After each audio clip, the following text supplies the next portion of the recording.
Berada dalam tahanan rupanya tak membuat tersangka kasus pembunuhan Vina, Peggy Setiawan bebas dari teror.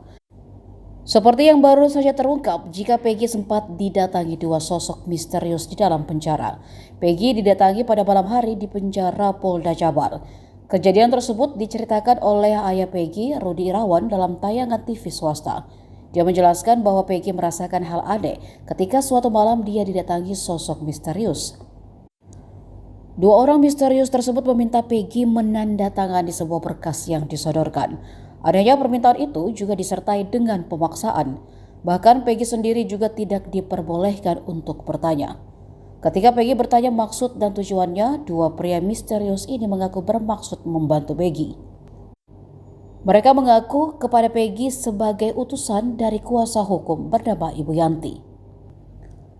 Namun setelah dikonfirmasi, Ibu Yanti membantah soal utusan tersebut.